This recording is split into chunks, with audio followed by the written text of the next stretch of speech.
Hi, and I'm talking to... dbi.young, anitafrika.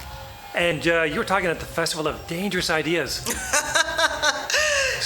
So what was so dangerous that you were talking about? I mean, I heard you, there's a part where you did an animated version of a child talking to her grandmother back home, and you're from... I'm Jamaican. Jamaican. And you're saying this is what they normally do there.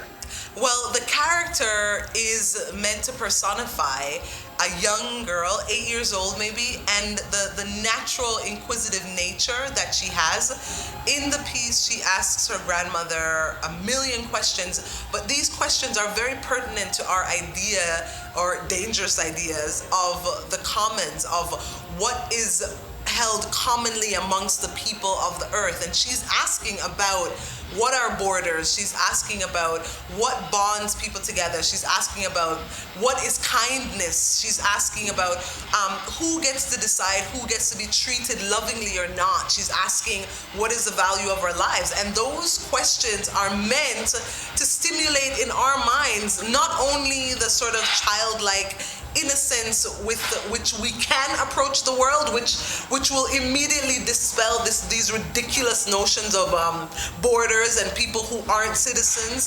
That childlike framework is one that I return to always, because it helps me to realize just how absurd some of these law systems that we've created are.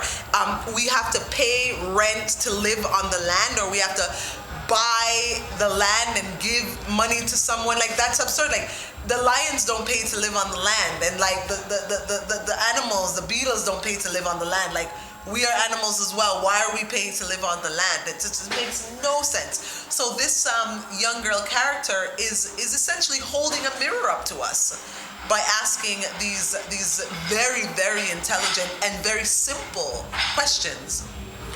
Now, I understand you're coming up with a book that's relevant to this. Tell me about it. Yeah, I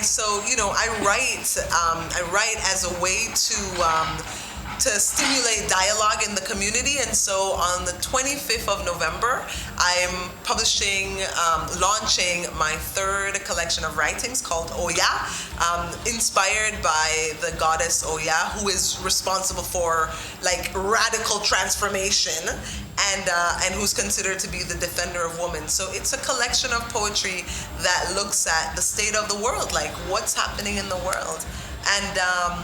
And from a very, very personal lens, a very honest human lens. I'm hoping that people will be able to relate to that honesty. It's going to be at the Lula Lounge, which is at 1585 Dundas Street West, at 7 p.m. So come, November 25th. Now, another related topic, you also are part of some kind of women's theatrical group, or...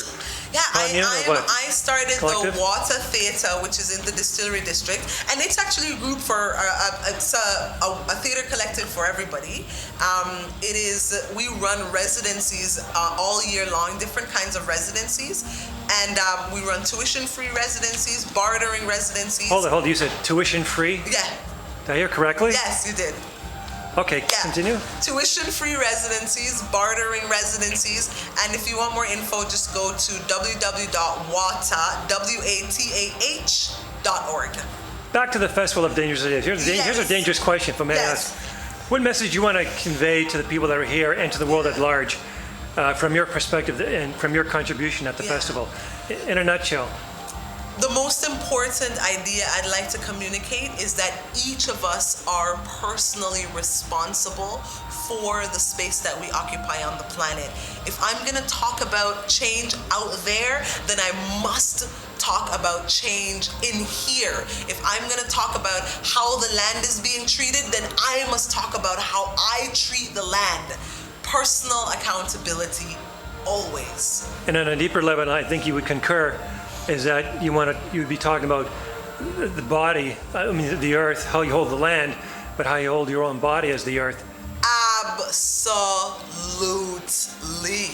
And also you said holding something, but it's also holding your own ground, holding your own inner power, holding your own inner space to maintain a certain resonance, So you can be in tune with that earthly vibe rather than be affected by the it. external revolution has to be taking place internally. If it's not taking place internally, there's no external revolution. For me, that means holding the body as holistically as we possibly can. It means taking care of ourselves. And if we can renegotiate the responsibility around taking care of ourselves, then maybe we can extend that into the entire planet because we are from the earth. So also you can say when we hold our own